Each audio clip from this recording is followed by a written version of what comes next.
Muy buenas tardes, buenas noches con todos. Mi nombre es Daniel Morillo, médico veterinario. Yo soy soporte técnico de BioGuard de acá en Latinoamérica. El día de hoy les agradezco por estar presentes en este webinar que hemos organizado para todos ustedes. En honor al tiempo, vamos a comenzar como tal. Les agradecemos nuevamente. Primeramente, quisiera mencionar que para nosotros es un verdadero honor dar la bienvenida a nuestra speaker, la doctora Norma Emilia Urán, una destacada profesional con una trayectoria que refleja un fuerte compromiso con la excelencia en la medicina veterinaria. La doctora Urán es médica veterinaria egresada de la Facultad de Ciencias Veterinarias de la Universidad Nacional de Asunción, en Paraguay. Actualmente se encuentra cursando una maestría con el enfoque altamente relevante y de gran impacto clínico, centrando en los aspectos clínicos hematológicos y bioquímicos de la leishmania canina, una enfermedad creciente de importancia en nuestra región.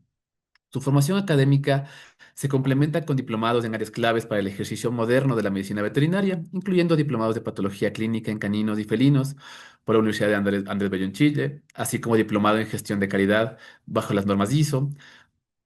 Esta combinación de conocimientos clínicos y el enfoque en calidad diagnóstica le permite aportar una visión integral a su práctica profesional. En cuanto a las áreas de especialidad, la doctora se desempeña en patología clínica veterinaria, bioquímica clínica, clínica médica de pequeños animales y también en producción animal, lo que demuestra una versatilidad poco común y una comprensión amplia de distintos sistemas de producción y atención veterinaria.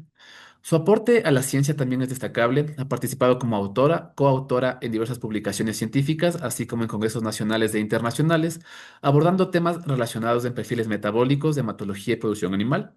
Estas contribuciones reflejan no solo un conocimiento técnico, sino también su compromiso con la generación y difusión de evidencia científica en el beneficio de la comunidad veterinaria, no solo local, sino de manera regional. Ad- eh, la doctora Norma habla varios idiomas, lo que le permite también interactuar de diferente manera y colaborar en entornos multiculturales, fortaleciendo un intercambio de conocimiento a nivel regional e internacional. Estamos muy seguros de que su experiencia y su enfoque científico, su pasión por la medicina veterinaria, harán esta presentación en una instancia sumamente enriquecedora para todos los presentes. Bienvenida, doctora, muchas gracias por su presencia, por realizar este webinar. En este momento le voy a dar el paso al doctor Didier, donde también vamos a querer expresar un agradecimiento a nuestro distribuidor de Montpellier, en Paraguay, el doctor Didier Módica, su continuo apoyo y confianza y compromiso con el desarrollo de fortalecimiento de BioGuard en la región y en Paraguay especialmente. Le agradecemos siempre, doctor. Doctor, tiene la palabra, muchas gracias. Buenas tardes, buenas noches, Daniel. Buenas tardes, buenas noches a todos los que se están sumando al.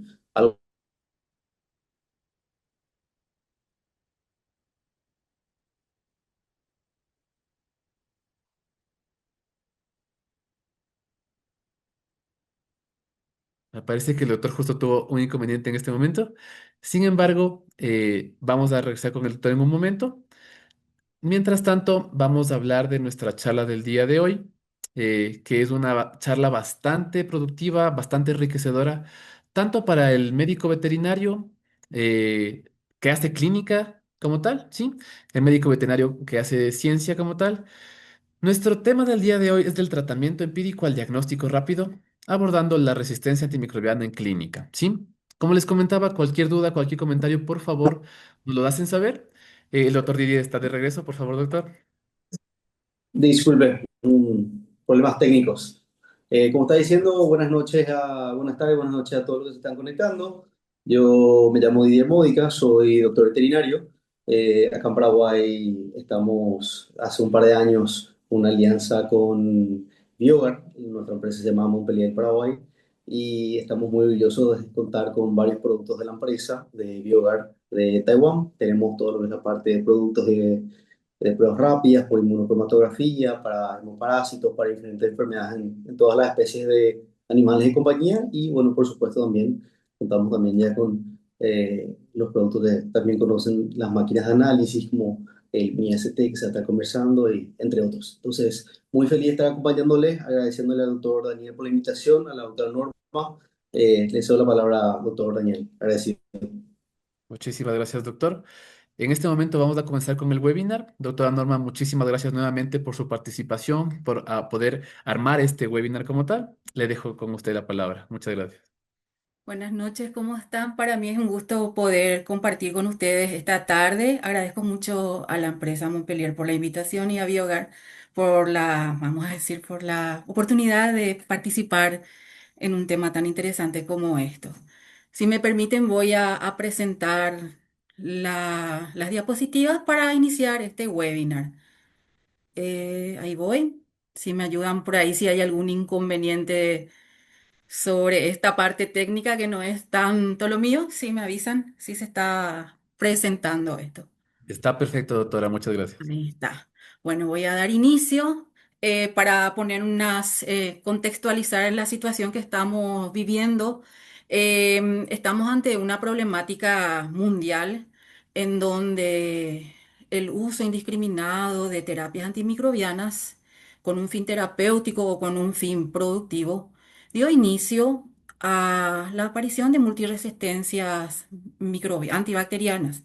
Entonces, se comenzaron a relatar casos de fallas en los tratamientos y es ahí donde viene vamos a decir, a ponerse en planteamiento el tema que vamos a tratar hoy. Entonces, ¿cómo podemos abordar desde el punto de vista clínico, práctico, la problemática de la resistencia antimicrobiana y también cuáles serían los posibles usos de métodos diagnósticos que tenemos a disposición y cuáles serían los alcances de cada uno de esos métodos? Para hablar un poquitito de historia, esta historia comenzó en el siglo XX, más o menos en la década de los años 20, con un hallazgo fortuito en donde Fleming descubrió la penicilina. Gracias a ese descubrimiento fortuito, inició la era antibiótica y con ese avance de la ciencia, la reducción de la mortalidad en cuanto a pacientes con infecciones se redujo bastante. Eh, en el pasar de las décadas, el uso de la penicilina salvó muchas vidas, pero también la utilización de esta droga fue de manera indiscriminada. Pasaron aproximadamente 20 años donde la penicilina era, vamos a decir, el caballo de batalla de la medicina para el tratamiento de enfermedades infecciosas.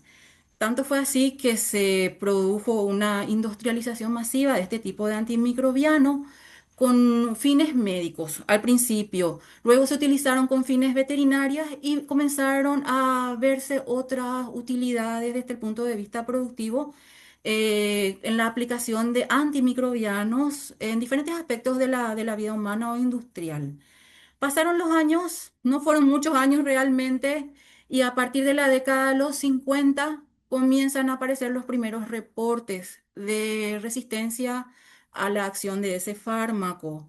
Se comenzaron a reportar o a notificar casos de mayor aparición de resistencia, como les había dicho, y la presencia de múltiples resistencias en diferentes aspectos de las patologías que querían ser tratadas. Al día de hoy pasaron muchas décadas, pasaron varias décadas y estamos ante una crisis global. Esa crisis global se evidencia con la disminución de herramientas terapéuticas que sean eficaces para el tratamiento de enfermedades que son emergentes y las que son reemergentes. Entonces llegamos a una situación en donde el uso y abuso de antimicrobianos generó esta problemática que no es a nivel Paraguay, es a nivel global. Entonces, esta situación no se dio solamente por el uso de antimicrobianos en un individuo, vamos a decir, enfermo o con una patología que se creía que necesitaría la acción de un antimicrobiano para el tratamiento. También hubieron otros factores que reforzaron la aparición de resistencia antimicrobiana. Y si nos situamos en nuestro clima subtropical a nivel, vamos a decir, Sudamérica, las condiciones ambientales hicieron mucho más potentes la aparición de casos de resistencia. Los cambios climáticos, los incrementos de temperatura a lo largo de décadas, hicieron que las enfermedades comiencen a propagarse con mayor velocidad. Eso que dio a nivel epidemiológico una mayor prevalencia de enfermedades, que inclusive hicieron el salto epidemiológico. Enfermedades de origen animal pasaron a ser enfermedades diagnosticadas en humanos, lo que llevó, tanto en lo que es medicina veterinaria como medicina humana, el uso de la terapia que se tenía a disposición y ahí se usaron antimicrobianos para combatir la aparición de esos patógenos de origen microbiano o no. Se usaron de manera inadecuada, de manera inadecuada e indiscriminada. Entonces, ¿qué pasó? Aparecieron los casos de aumento de resistencia antimicrobiana, que en un círculo vicioso se condiciona más aún debido a los cambios en las condiciones climáticas que estamos atravesando actualmente. Para tener una idea, el uso de antimicrobianos, tanto para, vamos a decir, para uso humano o uso veterinario, tiene efectos colaterales o secundarios indeseables desde varios puntos de vista. Desde el punto de vista primario, buscamos la curación de nuestros pacientes, la reducción o la desaparición de signos clínicos, pero el uso indiscriminado de ellos deja residuos, residuos que pueden terminar como parte de la cadena productora de alimentos, en los alimentos, residuos de antimicrobianos en carne, en leche o en otros subproductos de origen animal que luego van a ser destinados a consumo humano. En cuanto al uso de antimicrobianos en humanos, los desechos, ya sea las excretas de los humanos que se van a efluentes, llevan al medio ambiente, vamos a decir, pequeñas dosis de antimicrobianos que hacen un efecto sumativo y van contaminando las aguas o las aguas residuales o los campos donde se utilizan para regadío, este tipo de aguas. Entonces se genera como una especie de círculo en donde el efecto sumativo es como la de una bola de nieve. Tanto las excretas animales, las aguas residuales que se usan para regadíos de plantaciones o las que son destinadas otra vez para la producción como medidas alternativas para la reducción de costos. Entonces entramos en un mecanismo complejo, realmente es mucho más complejo de lo que nosotros pensamos ese impacto en la utilización indiscriminada de un antimicrobiano para el tratamiento de una infección. Desde el punto de vista del cambio climático, solamente para ir viendo cómo es, vamos a decir, muy compleja esta interacción, vemos que los cambios climáticos, como el incremento de la temperatura, generan más emisión de gases como de dióxido de carbono. Eso aumenta la temperatura ambiental. A nivel de lo que sería sistemas de producción, la agricultura en sus sistemas de producción intensiva y la ganadería también incluye a los antimicrobianos como, vamos a decir, controladores, si no estoy mal, vamos a decir, hablando mal, la terminología incorrecta, de la proliferación de ciertas plagas. En veterinaria usamos a los antimicrobianos como promotores del crecimiento o como profilaxis ante la posibilidad de la aparición de una infección que de muchas maneras no sería necesario aplicarlos. Entonces, eso a la larga tiene un impacto negativo en la eliminación de los subproductos a nivel ambiental. Por ejemplo, las actividades humanas a nivel de ecosistemas, como la deforestación, producen cambios climáticos a nivel regional y eso genera un aumento de la emisión de dióxido de carbono, los cambios en el microbioma del suelo, que a su vez modifican a los microorganismos que están presentes a nivel, vamos a decir, microbiano, esas modificaciones en el suelo que hacen que ocurran generan la aparición de genes de resistencia a los antimicrobianos que se estaban utilizando a nivel productivo. En cuanto a las excretas o efluentes, también generan biofilms, generan partículas de antimicrobianos que se están diseminando en las aguas residuales o en los campos de cultivo. Y todo eso tiene un impacto a nivel global, tanto en salud humana como en salud animal, ante una ineficaz respuesta a un tratamiento que se estaría utilizando con antimicrobianos de uso rutinario, lo diríamos así. La problemática realmente es muy compleja. Hablar de cada uno de los puntos que llevaron a esto es un trabajo de investigación muy extenso. Pero en general tenemos mecanismos de vigilancia sanitaria, tanto desde el punto de vista médico humano como médico veterinario, que son ineficaces. No se pueden acceder a todos los puntos de control de la cadena para ver en los cuáles son los puntos críticos en donde deberíamos ajustar las técnicas de, vamos a decir, de investigación, de control, de venta o emisión de tipos de fármacos. También desde el punto de vista económico en un país con menores recursos económicos como el nuestro, comparativamente con lo que sería Europa, tenemos menor acceso a antimicrobianos o un acceso limitado que generalmente reduce la posibilidad de acceder a un buen tratamiento. Y si hablamos desde el punto de vista de estructuras sanitarias, también tenemos muchas deficiencias en el sector de salud en cuanto a equipamientos, en cuanto a personales o profesionales del área médica que podrían estar en puestos de atención médica. A lo que lleva todo esto, a retrasos en el diagnóstico y retrasos en el tratamiento. Como consecuencia tenemos pacientes con infecciones prolongadas, infecciones que podrían ser de origen microbiano bacterial, que llevan más tiempo para ser diagnosticadas y por lo tanto el riesgo de la transmisión de patógenos a otros individuos susceptibles o la diseminación de esos patógenos al ambiente se vuelve mayor en estos casos. Siguiendo con esa problemática. También una situación que ocurre en nuestro país, que la venta de ciertos medicamentos se realiza sin recetas en puntos alejados de lugares de vigilancia sanitaria, vamos a decir, estricta. Y por lo tanto tenemos mecanismos de control y prevención que son muy débiles y genera un uso inadecuado de drogas que no corresponden a la situación, clínica de cada paciente. Esta problemática se va expandiendo como, vamos a decir, como una bola de nieve, una reacción en cadena a diferentes entornos. A lo que corresponde a nuestra actividad veterinaria en el área de la clínica, la resistencia antimicrobiana en estadísticas de otros países habla de que aproximadamente existen 700.000 muertes al año a consecuencia de la resistencia antimicrobiana. Es una estimación que se está realizando. Se hace una proyección que para aproximadamente el 2050 el número de muertes relacionadas a esta problemática va a aumentar a 10 millones de individuos si es que esto no tiene un control o un mecanismo de acción correctivo inmediato. El 70% de los antimicrobianos que estamos utilizando, tanto en medicina humana, veterinaria, inclusive para lo que es la agricultura, ya estarían entrando en la lista de antimicrobianos con genes de resistencia o con microorganismos con genes de resistencia.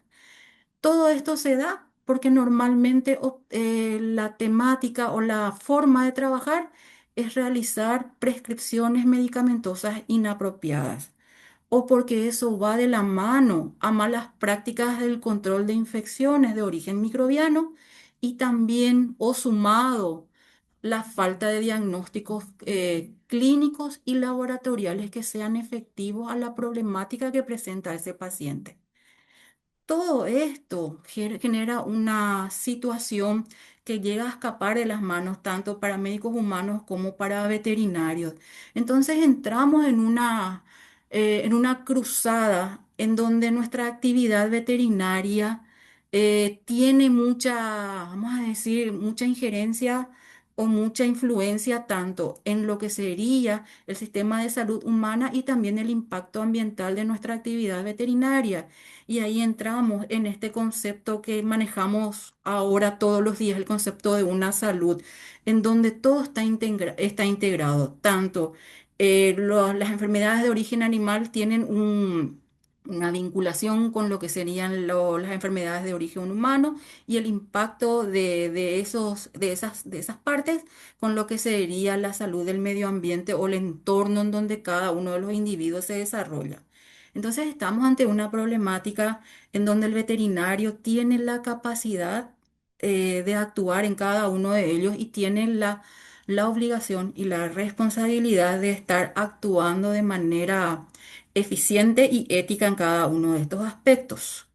Eh, el veterinario entonces debería ser como un centinela de la aparición de la resistencia antimicrobiana, porque en diferentes aspectos de nuestra, vamos a decir, profesión, tanto en clínica veterinaria como en la agricultura, en la ganadería y en la acuicultura, el uso de este tipo de antimicrobianos es ampliamente difundido, ya sea desde el punto de vista del uso profiláctico o como sanitación, desde el punto de vista de la instauración de una terapia terapéutica ante la evidencia clínica de la necesidad de utilizar un antimicrobiano.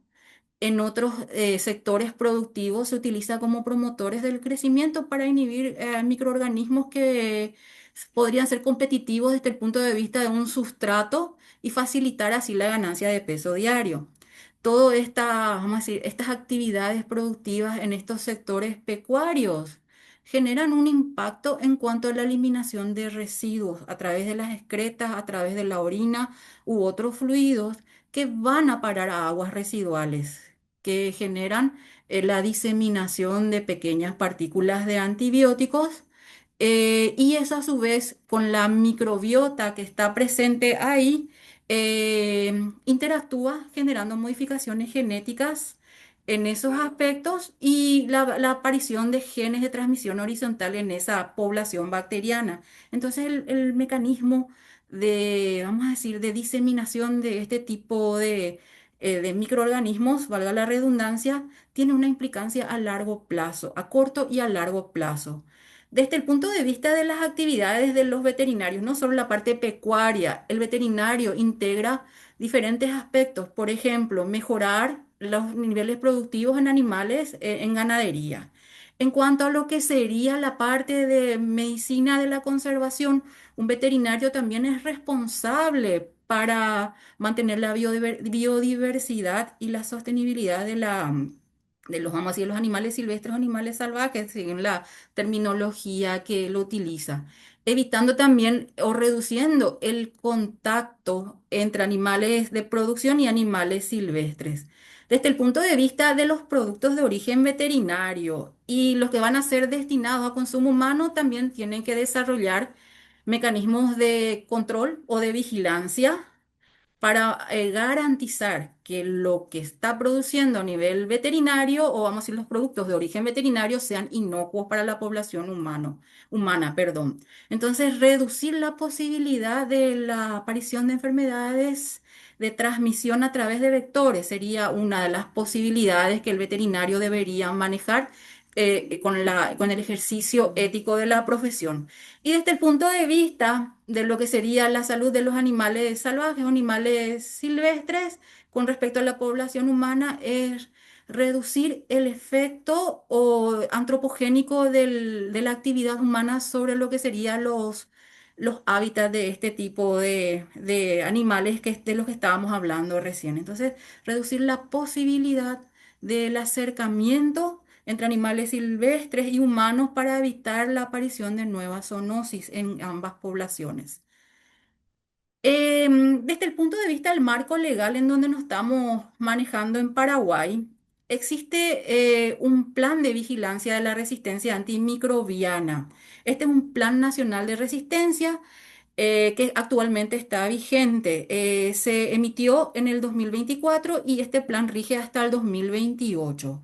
Esta historia comenzó aproximadamente ya a finales de la década de los 90, en donde se establecieron mecanismos de vigilancia, en donde el ente, vamos a decir, que se encargaba de llevar los controles era el Laboratorio Central de Salud Pública, que es el que tiene las cepas, o sea, hace seguimiento de las cepas resistentes y también capta todos los materiales provenientes de otros centros de salud para el control y tipificación de las cepas.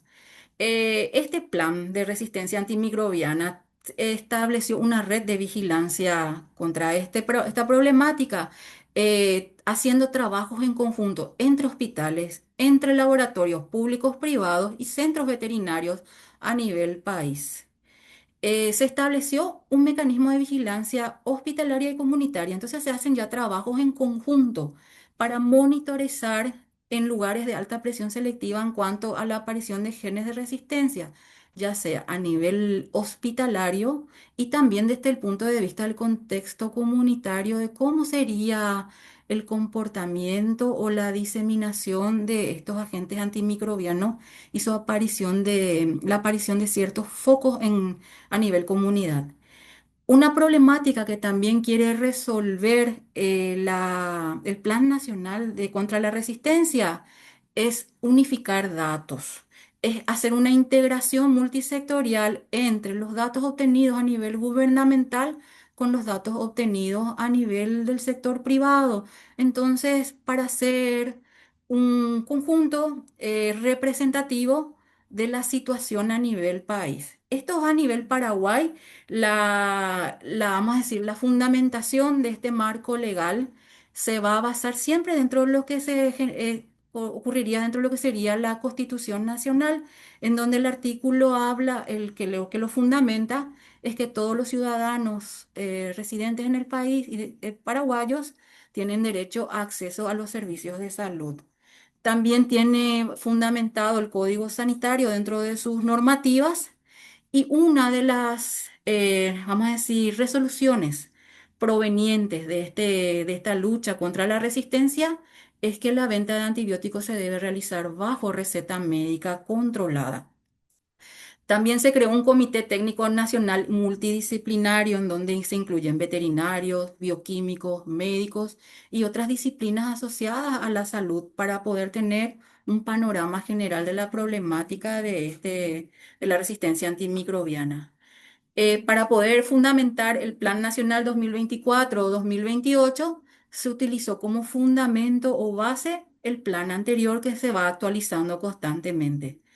Desde el punto de vista internacional, nos manejamos bajo los criterios de la OMS, que tiene también un plan de acción a nivel mundial que se estableció desde el 2015 y en donde Paraguay, como Estado miembro de la OMS, toma compromiso en el combate de la resistencia antimicrobiana para obtener desarrollo sostenible en el área en que estamos tratando hoy. El enfoque regulatorio de este plan, desde el punto de vista médico y médico veterinario, es que se deben realizar controles del uso y venta de antimicrobianos. Entonces debe haber una regulación con respecto a esto. También se establecieron mecanismos de vigilancia y regulación sanitaria fortalecidos a nivel interinstitucional. Y también se deben generar nuevas normativas específicas con el fin de fortalecer este plan regulatorio.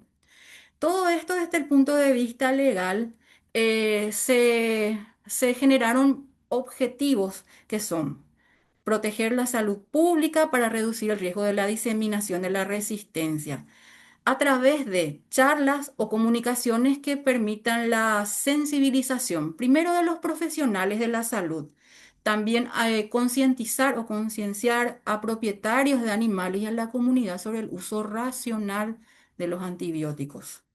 Otro de los objetivos de este plan es unificar datos del laboratorio hospitalario, el laboratorio clínico y veterinario y también a nivel ambiental. Entonces, unificar información para tener acciones más precisas.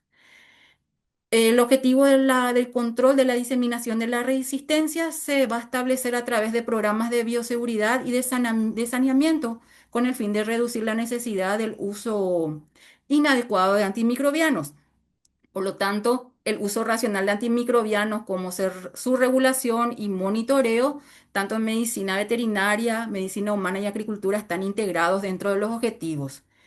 El plan como objetivo también tiene el acceso a medicamentos eficaces y de calidad a través de investigaciones, desarrollo de nuevas tecnologías de terapéuticas y de diagnóstico a través de las diferentes instituciones que se encargan de estas actividades a nivel gubernamental. Entonces, genera muchos puntos a ser combatidos en estos 4 años que tiene implementado el plan. Entonces, nuestro plan habla de que nuestro país, Paraguay, está comprometido en la lucha global contra la resistencia antimicrobiana. Tiene como objetivos, primero, educar a la población, tanto la comunidad como la población médica sobre el uso, la aparición de la resistencia antimicrobiana.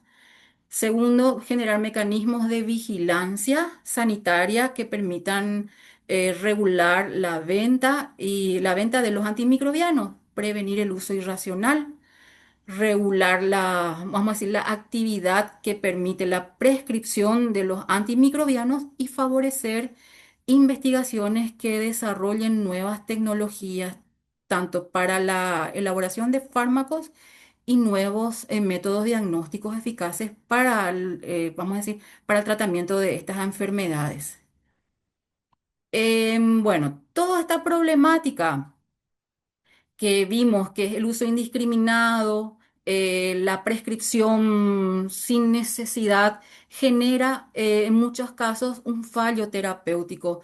El fallo terapéutico lo vamos a definir cuando el antimicrobiano prescripto no logra eliminar el patógeno causante de la infección, ya sea porque el patógeno presenta mecanismos de resistencia, o porque la dosificación del antimicrobiano es incorrecto, o en otros casos porque realizamos un diagnóstico clínico erróneo. ¿Y cómo nosotros podríamos minimizar ese factor de error a la hora de decidir o no la instauración de una terapia antimicrobiana ante evidencias sólidas de una infección bacteriana? ¿Cuáles podrían ser? Hablamos de un hemograma y en el hemograma nuestro paciente manifiesta leucocitosis. El hecho de que un hemograma evidencia una leucocitosis no es indicativo al 100% de una infección bacteriana, ya que la respuesta leucocitaria puede deberse a una infección o a un mecanismo de inflamación presente, o también puede ser una respuesta ante un estímulo en donde hay mayor liberación de catecolaminas y es algo transitorio. Entonces, los factores de estrés, de excitación, o la administración de glucocorticoides podrían alterar el recuento de glóbulos blancos sin que eso signifique que el paciente está padeciendo una infección de carácter bacteriano.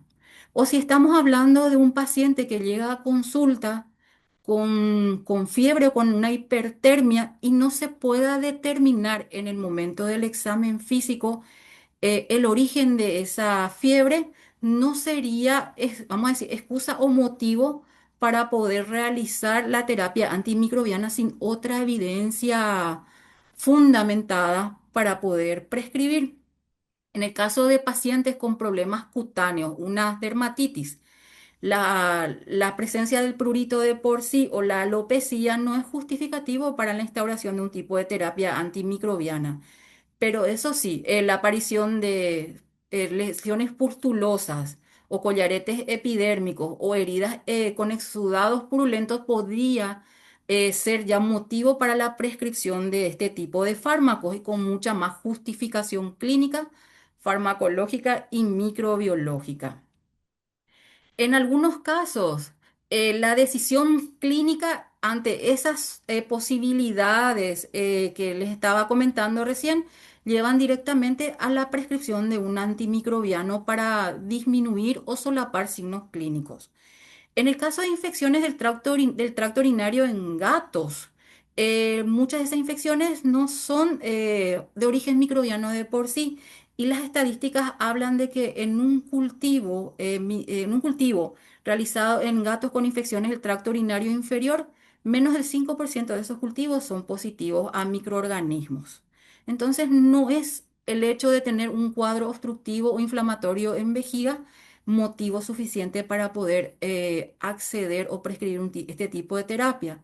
En el caso de infecciones de las vías respiratorias, en donde el hisopado de las secreciones provenientes de ese individuo evidencian la presencia de micoplasma de por sí, no es indicativo para iniciar una terapia antimicrobiana, ya que el micoplasma normalmente suele ser aislado en animales aparentemente sanos. Y si hablamos de cuadros entéricos, tanto en perros como en gatos, muchas veces cuadros de diarrea aguda que no causan con fiebre no son suficientes para instaurar una terapia antimicrobiana en estos casos, ya que la prevalencia de crecimiento de estos patógenos es muy baja. Y las estadísticas hablan de que en el caso de salmonela, solamente el 2% de los cultivos se evidencia crecimiento de salmonela. En otros casos, el Campylobacter apareció en el 5% de los casos. Y en el caso de Clostridium difficile, el 10% de los cultivos podrían evidenciar la presencia de este microorganismo. Y si estamos hablando de lo que sería otra afección abdominal como una pancreatitis, normalmente las pancreatitis suelen ser estériles o tienen otro componente inflamatorio no microbiano que no justificaría el inicio de una terapia antimicrobiana en estos casos. Y ahí llegamos a algunas conclusiones o algunas, vamos a decir, em, algunas frases, que normalmente la aparición de resistencia ante cada terapia antimicrobiana innecesaria inicia un ciclo de aparición eh, de resistencias antimicrobianas. Entonces, en este caso, la utilización de un tratamiento que no está fundamentado para el uso de antimicrobianos genera fallas en la respuesta inmunitaria del paciente y también genera modificaciones en vamos a decir, en las bacterias presentes para la aparición más rápida de genes de resistencia. En otros casos, estos animales, ante una, vamos a decir, sospecha clínica de una infección antimicrobiana y con el fin de tener una respuesta clínica más evidente o rápida, el médico veterinario tratante podría iniciar una terapia empírica escalonada, en donde como ejemplo de primera opción sería la aplicación de una penicilina o un derivado penicilínico. Ante una respuesta ineficaz del tratamiento o una respuesta parcial, aparecería una recidiva, en donde la siguiente opción de utilización antimicrobiana sería la aplicación de una cefalosporina de primera generación. Esto podría dar una respuesta parcial o una respuesta positiva al tratamiento en un breve periodo de tiempo con la siguiente recaída o recidiva de este paciente, la aparición de signos clínicos o con, vamos a decir, complicaciones que inclusive podría desencadenar la decisión terapéutica de aplicar otro tipo de fármacos más potentes como las quinolonas. Entonces, este ciclo de aplicación empírica de antimicrobianos lo que hace es generar un efecto sumativo en genes de resistencia que llevarían a la utilización en cada ciclo de medicaciones más potentes, más caras y más específicas para otro tipo de infecciones que no son necesarias en estos casos. Entonces, este fenómeno de utilización empírica escalonada de antimicrobianos, al principio de la historia aparecerían genes multiresistentes en animales o patógenos específicos de animales que podrían hacer el salto de la barrera epidemiológica en patógenos que tienen capacidad de traspasar la enfermedad de origen animal a nivel humano. Entonces ya estamos ante una zoonosis. Y por último, en cuanto a la gravedad de la situación en estos casos, aparecerían cepas multiresistentes ya en bacterias comensales. Entonces, la problemática no se detiene solamente en la desaparición de los signos clínicos en un paciente que fue tratado con un antimicrobiano de manera innecesaria. Al contrario, se va proyectando en el tiempo en la aparición de genes de multiresistencia que inicialmente van pasando de genes específicos de animales hasta llegar a bacterias comensales que tienen mucho más poder de resistencia a largo plazo y a medicamentos más potentes. Para poder hablar un poco más extensamente, entramos a unas pequeñas definiciones de las cepas multiresistentes. Entonces tenemos las cepas multiresistentes, hablamos cuando los microorganismos no son susceptibles a por lo menos un antibiótico de más de tres clases de antibióticos. Podemos hablar de cepas con resistencia extendida cuando estos microorganismos no son susceptibles a por lo menos un antibiótico de todas las clases de antibióticos que tenemos a disposición, pero con excepción de dos o menos clases de antibióticos. Y el problema mayor se va a dar cuando estamos ante la presencia de una droga, perdón, de un microorganismo que es resistente o no susceptible a todos los antibióticos. Entonces estamos diciendo que estamos ante un microorganismo pandrogo resistente. La gravedad va desde un microorganismo que tiene resistencia a por lo menos un antibiótico de dos o más clases a aquel que va a tener resistencia a todos los antibióticos que tenemos conocimiento o capacidad de utilización desde el punto de vista clínico. Y ahí entramos en los fenómenos, vamos a decir, mucho más graves y complicados de tratar desde el punto de vista de la clínica.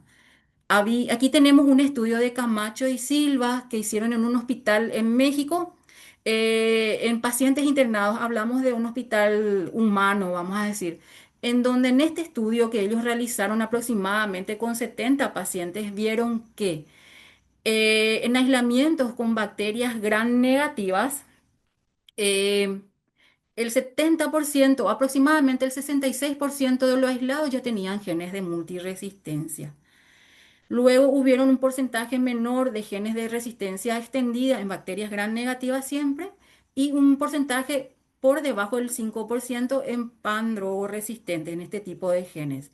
En cuanto a bacterias gram positivas, aproximadamente aparecieron genes de resistencia en 45% de esos pacientes.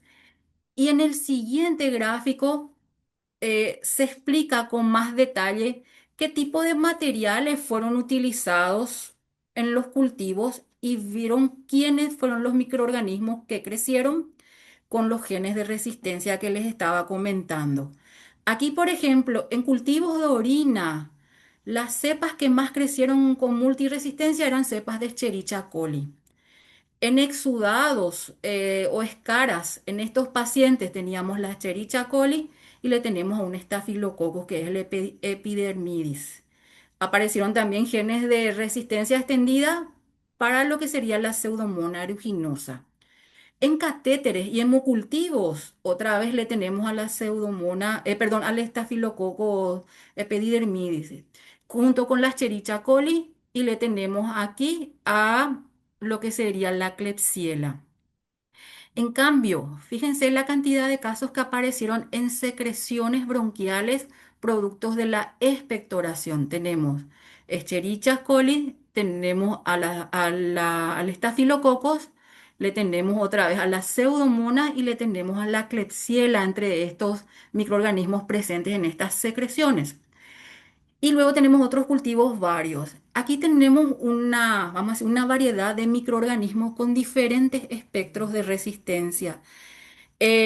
Cada una de las secreciones o fluidos obtenidos implican un riesgo de diseminación de este tipo de microorganismos, ya sea a otros individuos que están próximos al paciente con la infección de la que estamos hablando, o también la diseminación de esos microorganismos a nivel ambiental, ya sea por las secreciones o por los aerosoles que estarían eliminando con cada expectoración. Entonces la problemática se vuelve muy grande cuando estamos manejando estas, vamos a decir, estas situaciones y estas posibilidades en estos pacientes.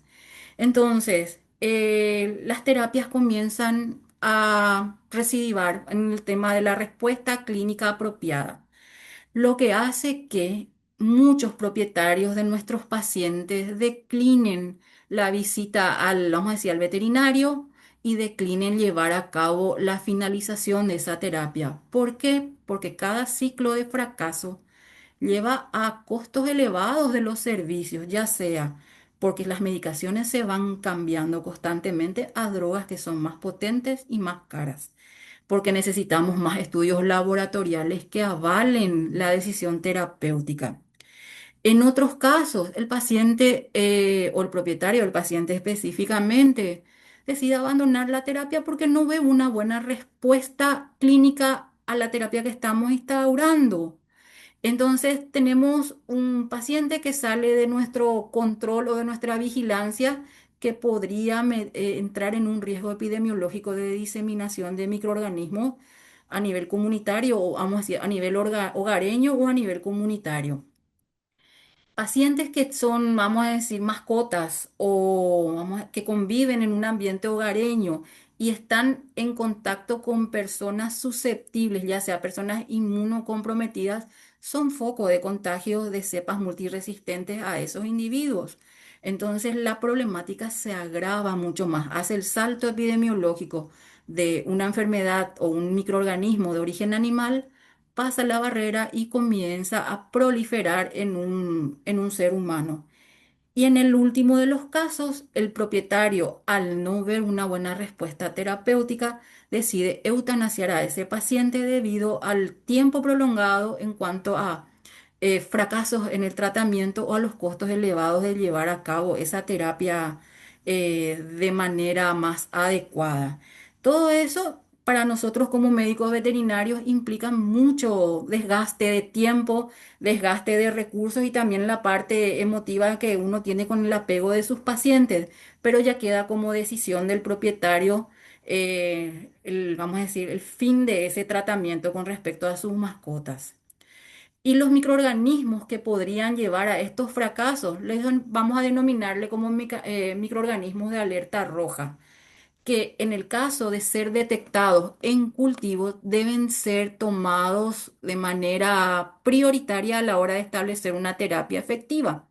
Y estos microorganismos de los que vamos a hablar un poquitito más adelante, con más, vamos a decir, con más detalle, van a ser el estafilococo pseudointermedio, que forma parte de la microbiota y piel de los cánidos.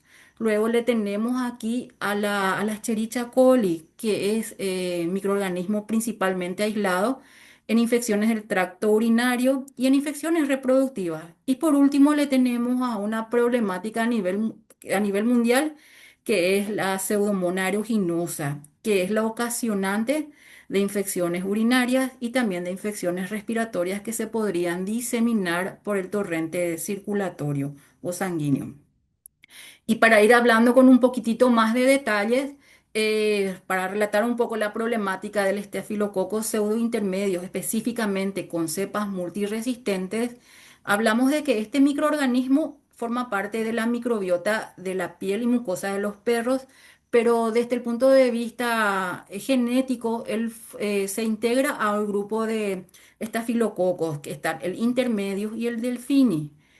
El estafilococo pseudointermedio es un comensal de la microbiota canina, pero que normalmente de por sí no es patógeno, salvo en condiciones en donde el sistema inmune esté comprometido y ahí se considera un microorganismo oportunista. Se hicieron aislamientos en otras especies, tanto como en gatos y caballos. Entonces, no es su aislamiento exclusivo en la especie canina. Entonces, también tenemos que considerar animales de otras especies que estarían conviviendo con perros con este tipo de microorganismo en sus aislamientos microbianos. El estafilococo pseudointermedio es una problemática a nivel epidemiológico, microbiológico y de la RAM.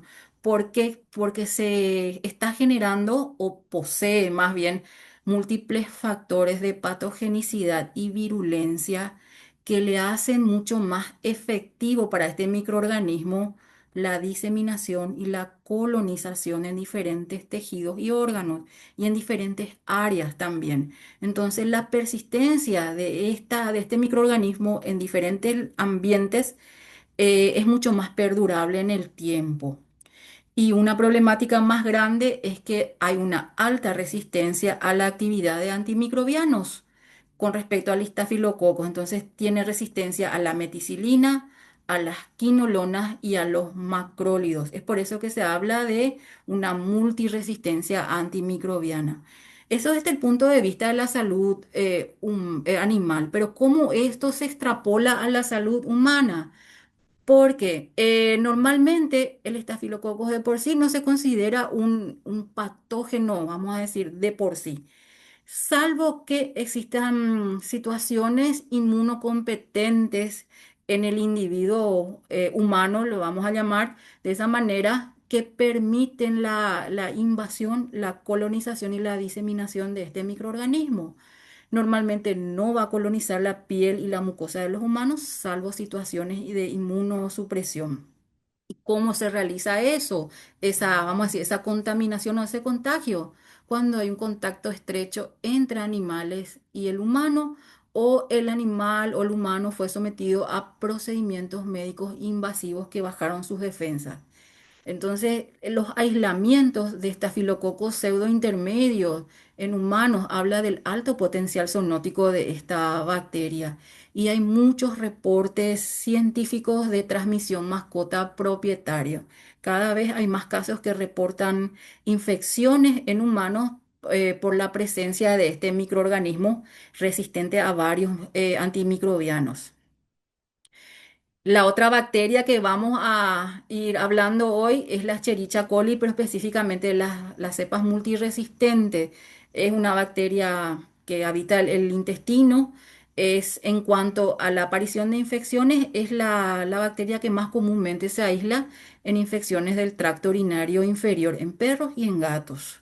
Entonces, esta bacteria es la que más se evidencia en reportes de resistencia antimicrobiana en medicina veterinaria.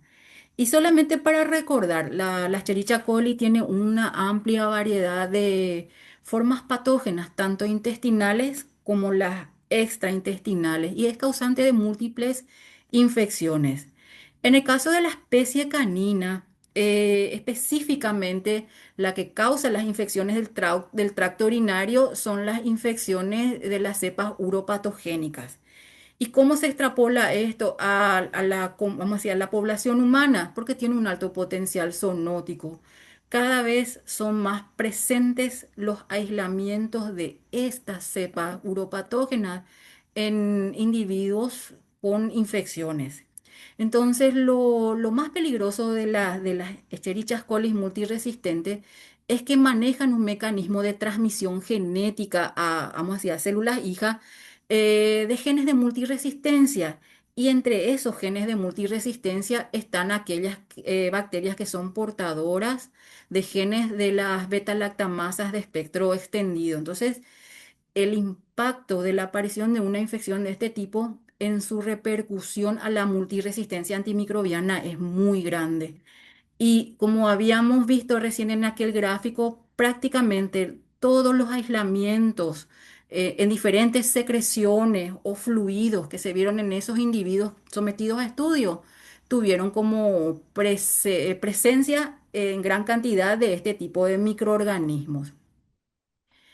Y por último, entre los que le llamaríamos microorganismos de alerta roja en la clínica veterinaria, desde el punto de vista de lo que es el concepto de una salud, le tenemos a la Pseudomonas aeruginosa, la resistente específicamente, la cepa resistente.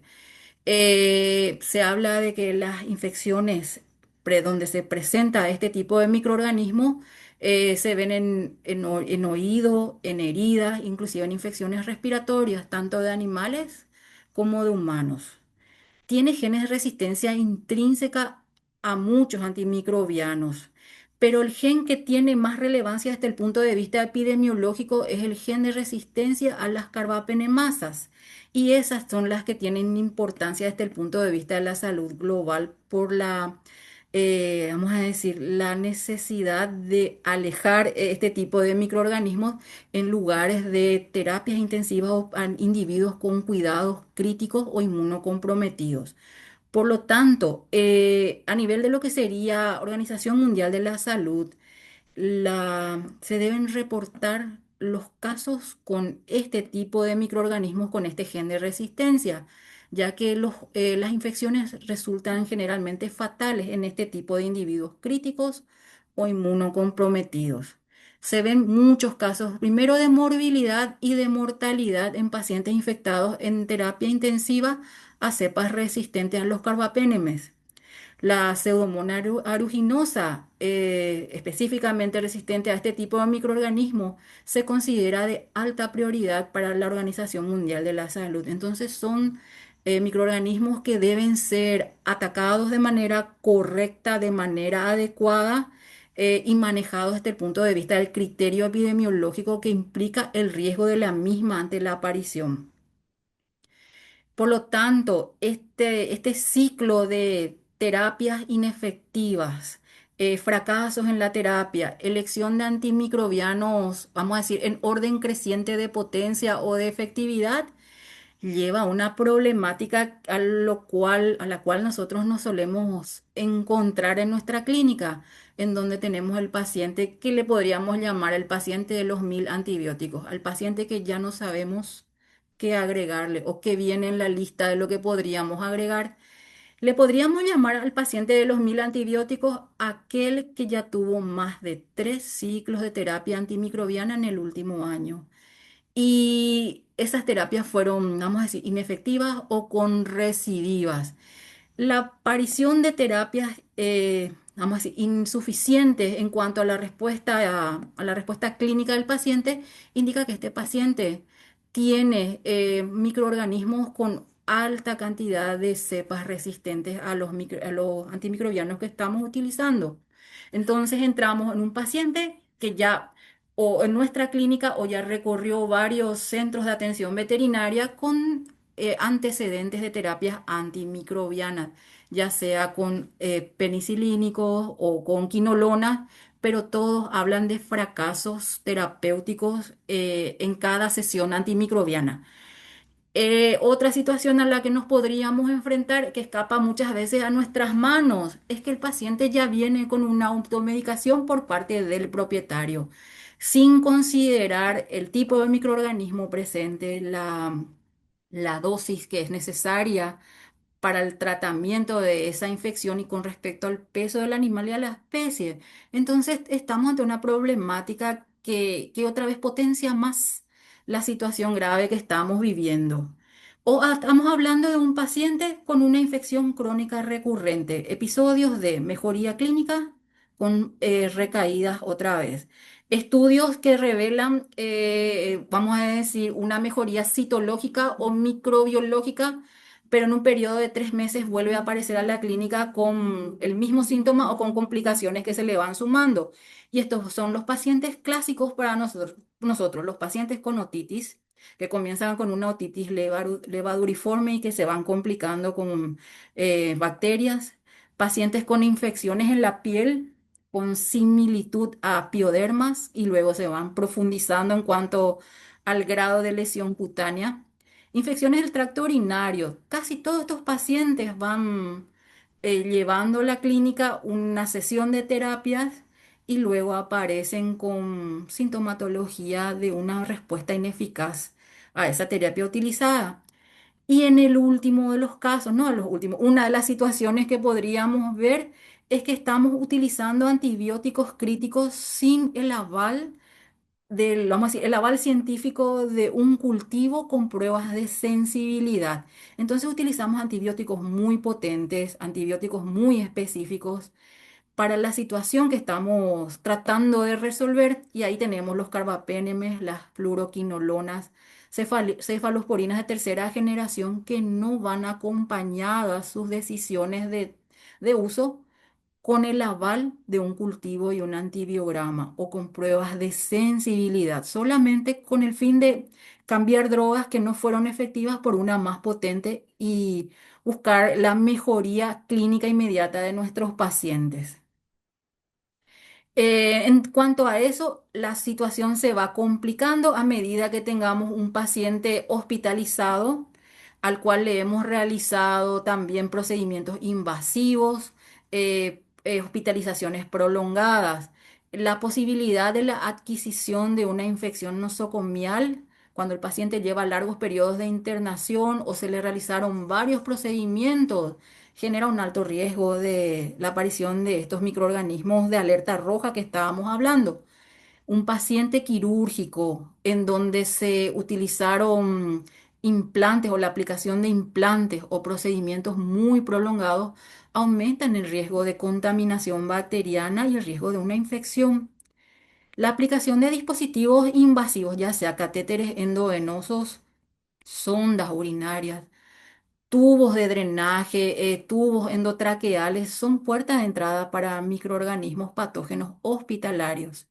Los animales inmunosuprimidos son aquellos que están bajo una terapia de corticosteroides o una quimioterapia o algún paciente con una inmunodepresión primaria en estos casos.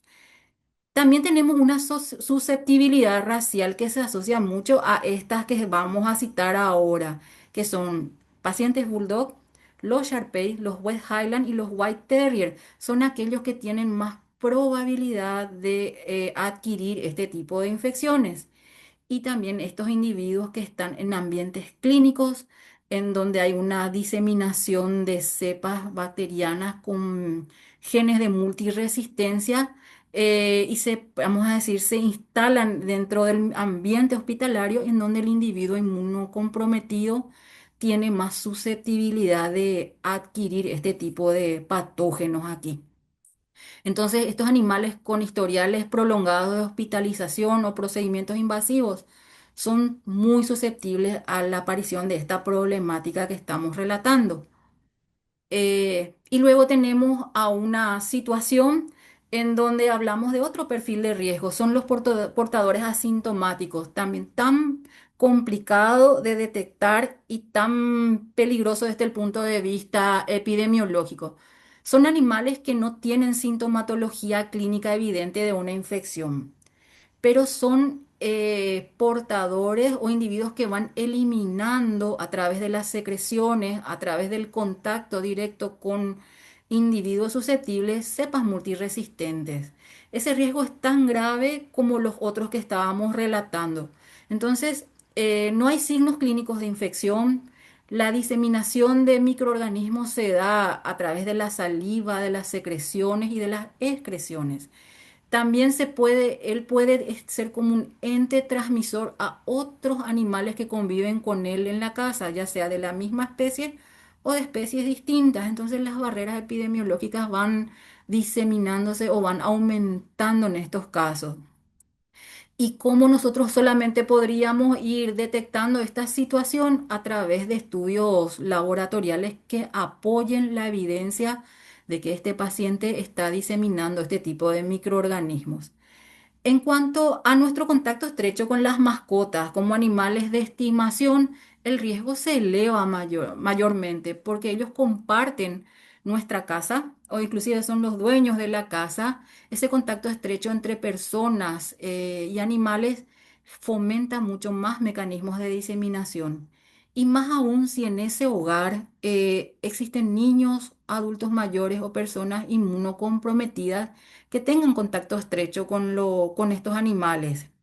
Los objetos que este animal, vamos a decir, con los cuales tiene contacto, son entes diseminadores de microorganismos, ya sea alfombras, comederos, juguetes, ropa u otro elemento con el que él haya tenido contacto previo. Y de esa manera van a ocurrir, vamos a decir, diseminaciones de microorganismos de manera bidireccional, del animal al hombre y del hombre al animal. Entonces estamos ante zoonosis y antropozonosis en estos casos. Desde el punto de vista de una acción correctiva, ¿qué es lo que podemos hacer teniendo ya en cuenta que estamos ante un paciente que está diseminando bacterias con genes de multiresistencia? Primero, hacer un monitoreo de los otros individuos que están en la casa, las otras mascotas que están en la casa, para poder entender la situación bacteriana o epidemiológica de los otros individuos y establecer medidas de contención. Siempre se debe considerar al cultivo como un mecanismo de vigilancia sanitaria, vamos a decir, a nivel hogar. Y por sobre todo es la educación, es la comunicación entre el veterinario como centinela de lo que sería la resistencia antimicrobiana y el que tiene contacto con las personas del hogar, la educación con respecto a la forma de manejar a un paciente con esta situación, las medidas de bioseguridad que debe vamos a decir, manejarse dentro de la casa o considerarse para minimizar la transmisión de este tipo de microorganismos. Y por lo tanto, todo esto se debe hacer dentro de lo que llamaríamos una vigilancia sanitaria, hacer seguimientos periódicos del paciente transmisor y de los individuos susceptibles para poder establecer medidas correctivas y específicas de manera inmediata y hacer una mitigación vamos a decir, de la transmisibilidad de estos microorganismos de resistencia o de multiresistencia. Por lo tanto, la problemática a la cual nos enfrentamos como veterinario es multicausal. Estamos de este lado tratando una enfermedad de origen animal, pero también teniendo que cuidar la salud de los humanos que están alrededor de ese animal o de esa mascota y ver también el impacto que la decisión terapéutica tomada por el veterinario tiene a nivel ambiental. Para poder realizar todas estas medidas de mitigación, podemos optar por métodos diagnósticos. Nosotros podemos hablar de métodos diagnósticos convencionales o tradicionales, a los cuales con la toma de muestra correcta llevamos al laboratorio y solicitamos un cultivo y antibiograma con el fin de conocer al microorganismo presente y otra vez establecer mediante pruebas de sensibilidad y resistencia cuál sería la droga apropiada para utilizar y hacer el tratamiento de esta enfermedad. Por lo tanto, como método del que estamos hablando, tiene sus ventajas, la utilidad y también tiene limitaciones, como toda técnica diagnóstica.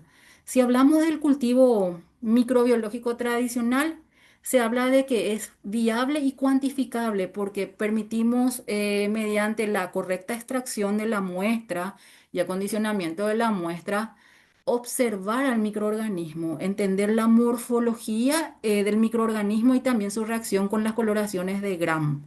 Por un lado, podemos establecer mediante medios de cultivo adecuados el crecimiento de esas bacterias y hacer un contagio o un recuento de unidades formadoras de colonias y establecer de ahí un riesgo de contaminación o de infección.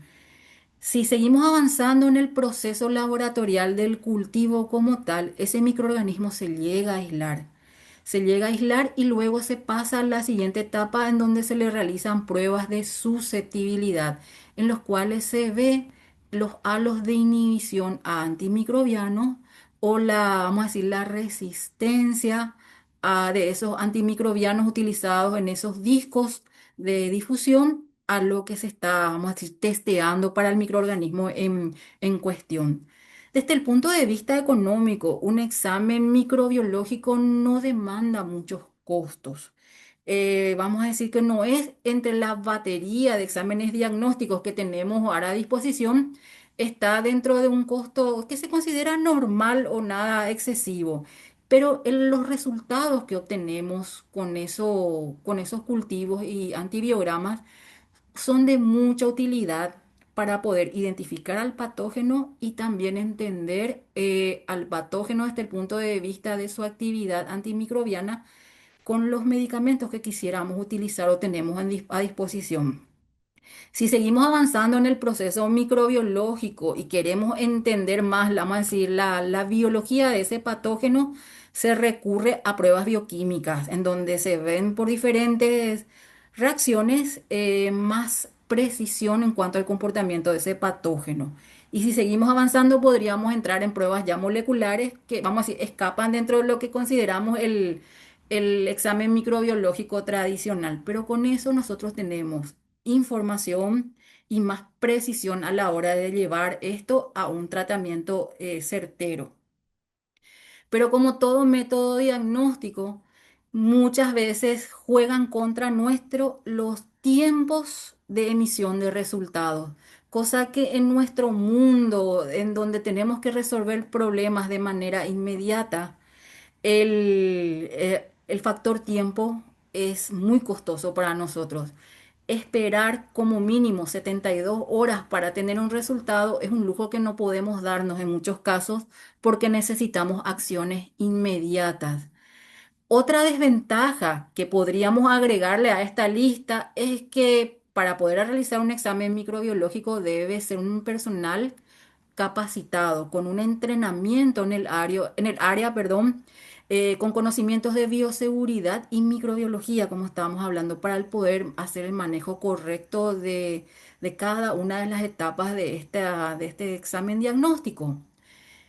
La situación que se puede ver por el cual consideraríamos una desventaja es que hay microorganismos que no tienen la capacidad de crecer de manera vamos a llamarle rápida o apropiada con ciertos medios de cultivo. Entonces, se deben optar para esos casos muy particulares otras opciones microbiológicas que le permitan más selectividad a estos microorganismos y poder evidenciarlos con otras técnicas.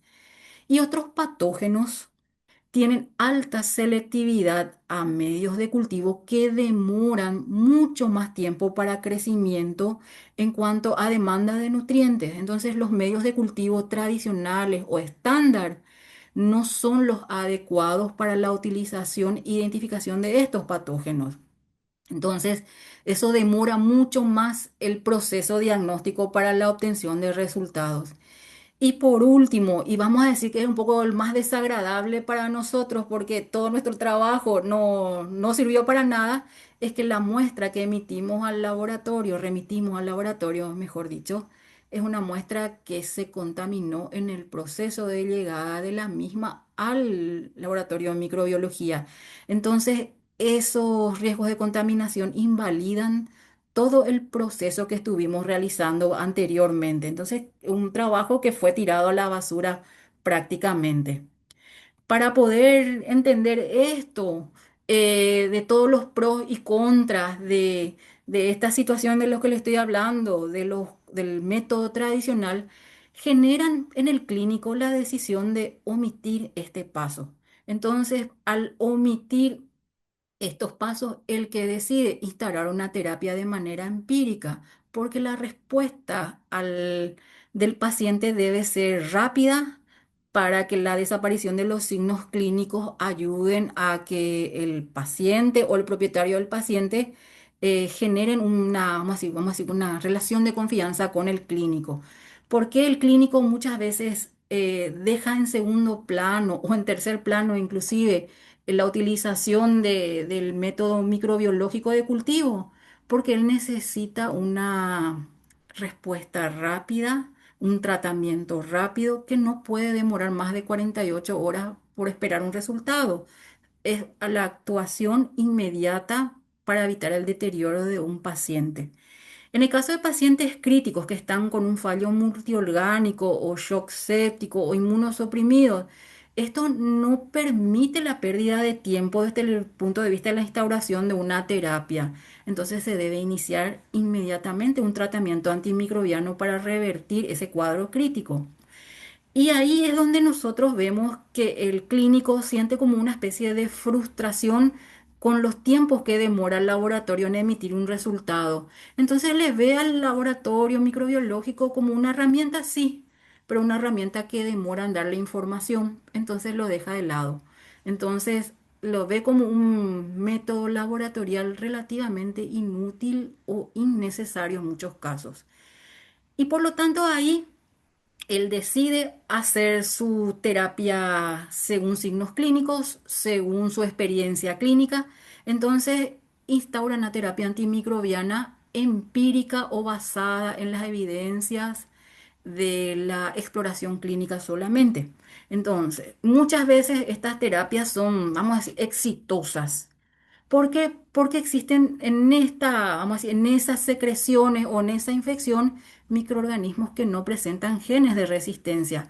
Entonces, otra vez refuerza más la teoría de que el laboratorio lo único que hace para el clínico es hacerle perder tiempo y una terapia antimicrobiana inmediata es mucho más efectiva para él. Y aquí tenemos por sobre todo el factor tiempo, el que le lleva al clínico a declinar o a posponer esa decisión de usar al laboratorio de microbiología como apoyo al diagnóstico y que es tan necesario siempre.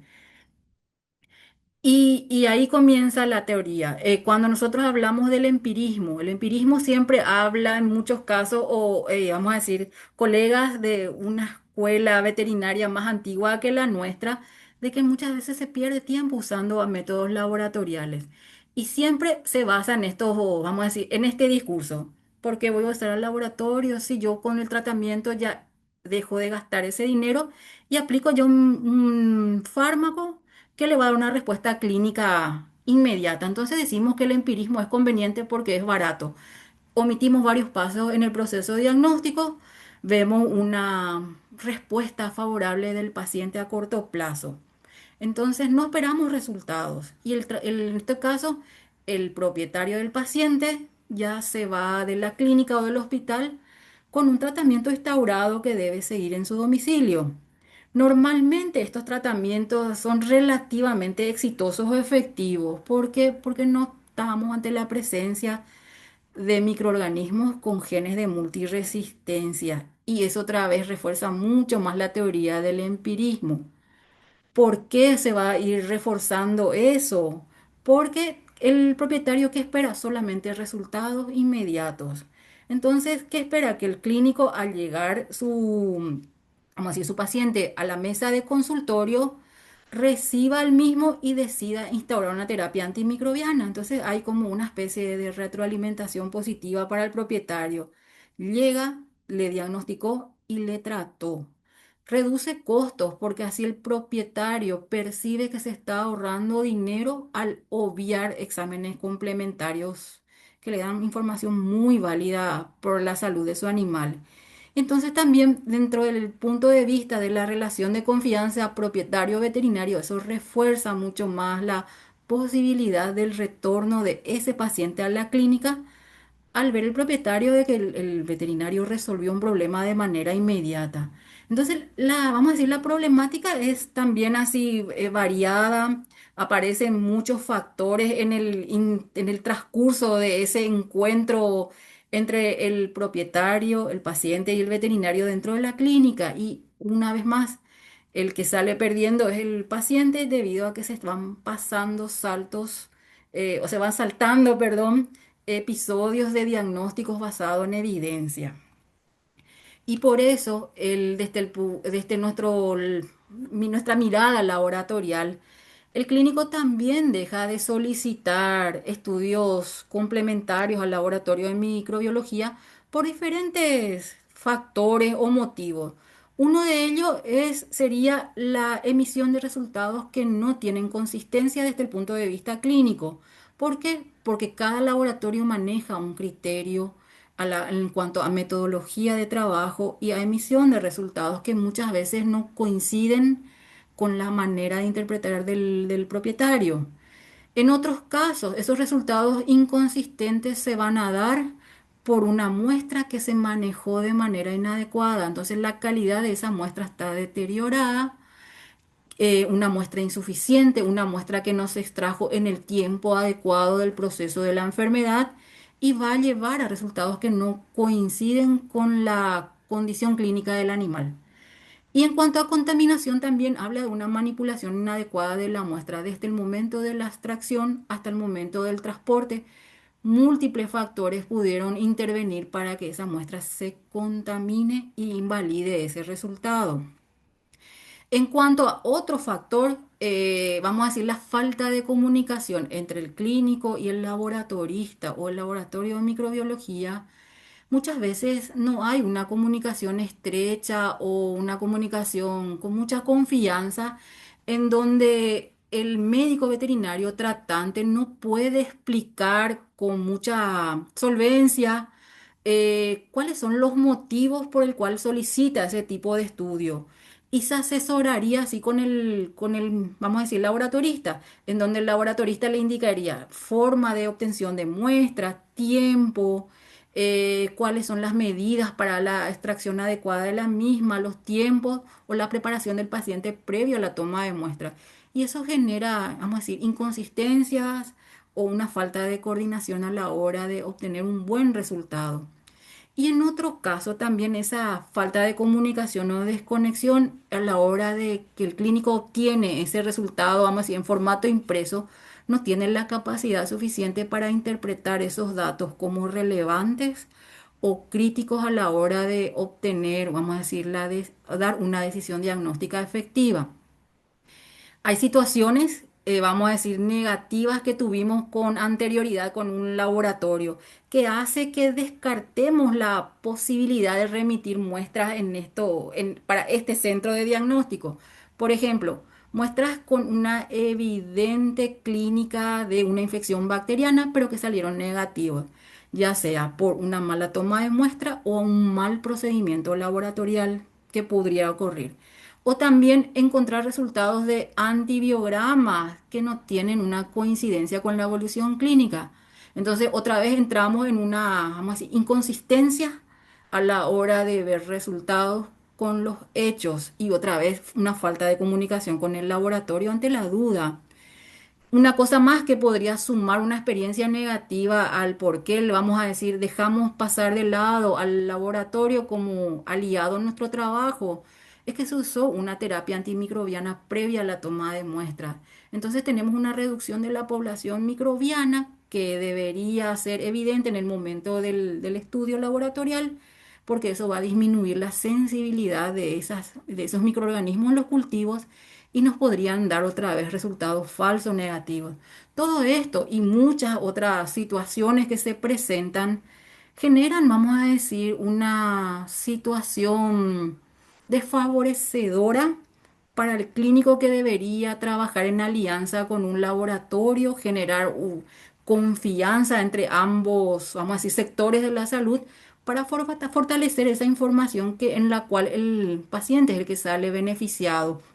Entonces se va perdiendo fuerza a la hora de trabajar en estos aspectos cuando ocurren estas situaciones, vamos a decir, adversas, inadecuadas o un poco desagradables. Entonces, a lo que llevamos otra vez esto, todas estas situaciones un poco desagradables o no tan agradables a la hora de obtener un resultado generan vamos a decir, un pensamiento en donde el clínico dice, lo que yo estoy haciendo sin llegar al laboratorio funciona. Inclusive el laboratorio no me da los resultados que yo espero, entonces, pero mi tratamiento sí es efectivo sin usar a un laboratorio de microbiología como apoyo. Entonces hablamos otra vez de un refuerzo del empirismo a la hora de hacer la selección adecuada del tratamiento. Y esto es comprensible porque eso alimenta situaciones de, vamos a decir, de incoordinación o falta de comunicación entre ambos sectores, laboratorial y clínica. Pero lo que se genera realmente, el efecto final es un aumento de la resistencia antimicrobiana. Cada vez que nosotros cambiamos de droga o cambiamos las dosis que estamos utilizando, lo que nosotros damos son oportunidades a crecimientos microbianos multiresistentes y a la selección de cepas más resistentes cada día. Y la consecuencia a largo plazo es que se envían menos muestras al laboratorio, por ende se solicitan menos cultivos. El clínico que está tratando cada vez tiene menos experiencia en la interpretación de resultados microbiológicos u otros resultados laboratoriales. Y, y a la larga eso suma en una desconfianza del uso del laboratorio de microbiología o los métodos microbiológicos del laboratorio para el diagnóstico. Y genera otra vez un círculo vicioso en donde se va descartando el uso de métodos complementarios en el apoyo a la clínica, al tratamiento y al diagnóstico. Entonces, son múltiples factores que llevaron a estas situaciones. Y en otros casos existen alternativas que le llamamos diagnóstico en el punto de atención o point of care. Cuando hablamos del punto de atención o diagnósticos en el punto de atención, hablamos de diagnósticos rápidos, diagnósticos que se realizan al lado del paciente sin la necesidad de trasladar las muestras obtenidas a un centro de diagnóstico o un laboratorio de referencia.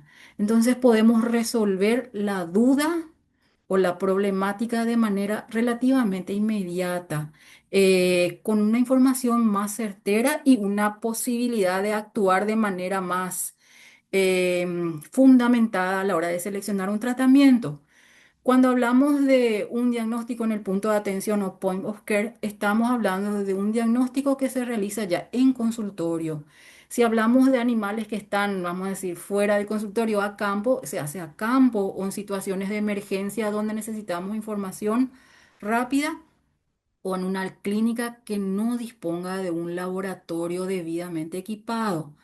La ventaja de los diagnósticos en puntos de atención es que nos dan resultados en cuestión de minutos a horas. Entonces, obviamos el paso de esperar 3, 5 días para obtener resultados de un laboratorio tradicional o por la metodología tradicional de microbiología.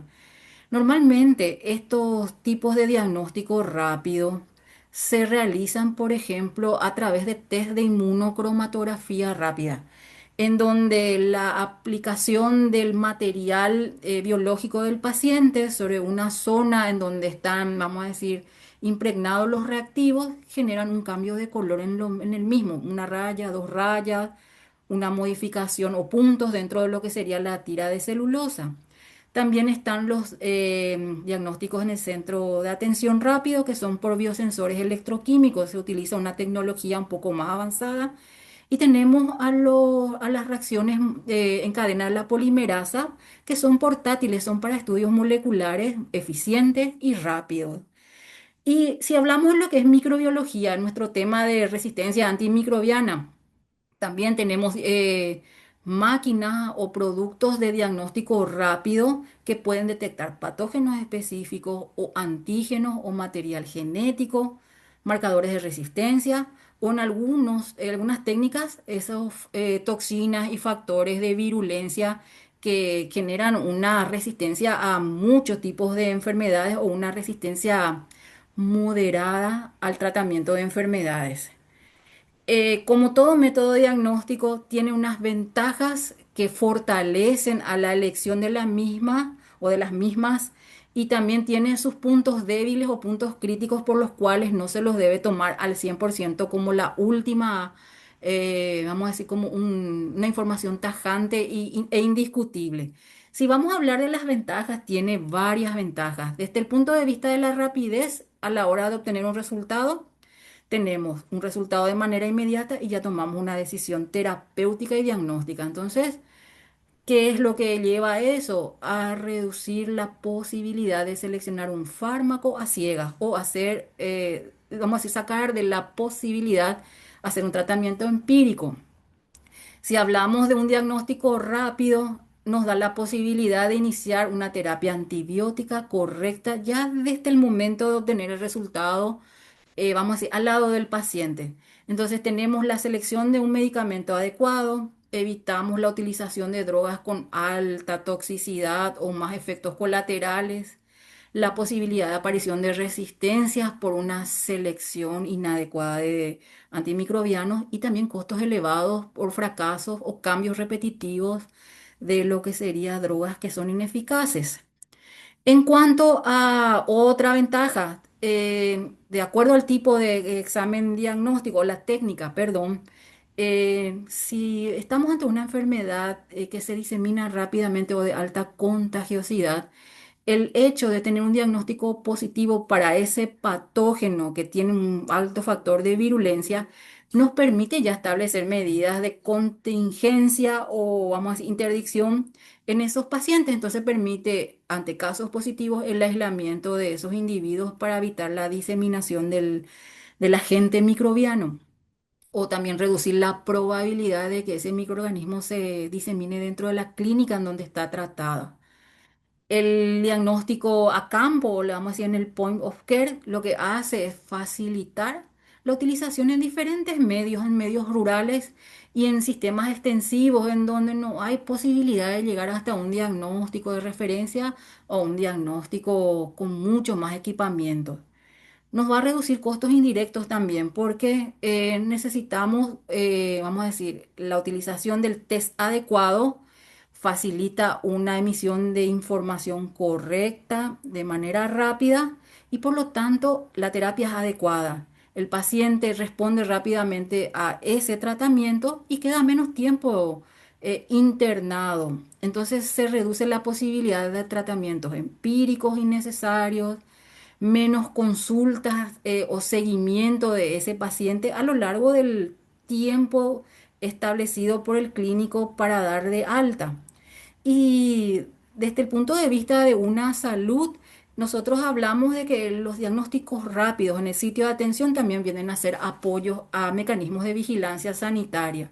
Si hablamos de enfermedades zoonóticas, el hecho de detectar, vamos a decir, reaccionantes positivos ya implica el conocimiento de la situación epidemiológica de ese paciente o de esa población. Entonces se tiene que hacer, se puede permitir la detección temprana de brotes, el reporte a las autoridades sanitarias, vamos a decir, encargadas de esa área y el aislamiento de los individuos reaccionantes positivos. Entonces, tiene muchas, vamos a decir, muchas utilidades o muchos apoyos diagnósticos que le podríamos sacar provecho si utilizamos de manera crítica y de manera correcta. Pero no todo lo que tenemos, vamos a decir, no todo lo que existe en el mundo es 100% bueno, también tiene sus puntos débiles o sus desventajas. Primero que nada, los test de diagnóstico rápido o en el punto de atención nunca deben reemplazar al 100% a un diagnóstico microbiológico tradicional. Ellos son un apoyo, un complemento o en diagnóstico nosotros les hablaríamos como pruebas de tamizaje o pruebas de screening. Nos permiten detectar los positivos, retener esa población y estudiar de manera más profunda o concreta con métodos más específicos y más elaborados el detalle de ese patógeno que estábamos detectando.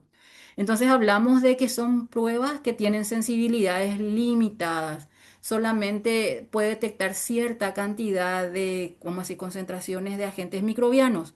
En menores cantidades, el test pierde la capacidad de detección. Otros test de diagnóstico rápido solamente detectan el patógeno, pero una reacción inmunológica ante la presencia del patógeno, pero no lo identifica como tal. O otra vez, si le sumamos a eso, detecta el patógeno, pero no realiza pruebas de sensibilidad como antibiogramas. De acuerdo al fabricante y a la metodología de diagnóstico de ese test, generalmente están diseñados para la detección de un solo agente microbiano y no detecta los otros, ni siquiera reacciones cruzadas a otros. Entonces tenemos que entender las limitaciones a la hora de observar un diagnóstico positivo o negativo que nos da ese test. En cuanto a costos, dependiendo mucho de la técnica, vamos a decir, del origen en cuanto a fabricación, muchos de estos test tienen un costo elevado en comparación al método tradicional o la utilización de una batería de estos test haciendo, vamos a decir, una sumatoria, llegan a superar inclusive al costo de un cultivo convencional. Para poder entender la forma de utilizar el diagnóstico point of care, tenemos que también tener un entrenamiento previo. Primero, la forma adecuada de la utilización del mismo, la forma en que las muestras se deben tomar, manipular y trabajar con el kit diagnóstico para obtener la menor posibilidad de error y que los resultados sean fidedignos. Entonces, evitar errores mediante capacitaciones previas del personal que va a manipular este tipo de test. Y también entender cuáles son las condiciones de almacenamiento que dice el fabricante para dar la mayor capacidad de resultados fidedignos. Se deben mantener en refrigeración o en temperatura ambiente. Esos criterios deben ser respetados para dar calidad a la hora de obtener resultados. Entonces, siempre se deben observar en qué condiciones el fabricante considera que el test va a dar la mejor potencia o capacidad de detección de resultados adecuados para el patógeno que estamos estudiando o queriendo encontrar. Por lo tanto, esta utilización de test debe ser siempre racional y otra vez complementario a la exploración clínica del paciente y nunca debe reemplazar al 100% al examen microbiológico tradicional. Entonces siempre es evidencia de una infección bacteriana desde el punto de vista clínico con sintomatología, la utilización racional y la selección del tipo de test de acuerdo al patógeno que estamos queriendo aislar, encontrar, identificar. Por lo tanto, seguir una secuencia de evidencias a la hora de seleccionar el mismo.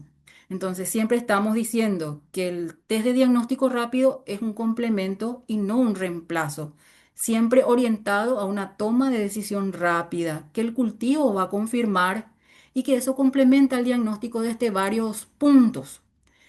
Siempre el resultado se tiene que interpretar desde el punto de vista clínico. Un resultado positivo o un resultado negativo que dé un test de diagnóstico rápido no son irrefutables, no son absolutos. Se deben buscar alternativas diagnósticas que consideren otros aspectos del patógeno que estamos estudiando para obtener un resultado más amplio y más certero. El operador siempre debe estar capacitado. La persona que va a realizar el ensayo, lo vamos a decir así, tiene que tener una capacitación previa para poder obtener la muestra de manera correcta, la manipulación de la muestra, la manera de almacenar el test y la manipulación del mismo durante el ensayo y la interpretación de los resultados. Y como les había comentado hasta hace un ratito también, estos test son apoyos a organismos o a programas de vigilancia sanitaria. Por lo tanto, ayudarían con sus diagnósticos a patógenos específicos a reducir la probabilidad del uso indiscriminado de antimicrobianos, llevando hacia una terapia mucho más certera. Y en cuanto a lo que consideramos el uso indiscriminado, el test se debe utilizar solamente cuando los aspectos clínicos y vamos a decir, la sintomatología de la enfermedad que estamos queriendo confirmar o descartar vayan acompañados con la capacidad de detección que tiene ese tipo de examen diagnóstico rápido. Entonces, debemos usar de manera consciente y entender que este tipo de herramientas que nos dan son complementos que nos ayudan a optimizar tiempos.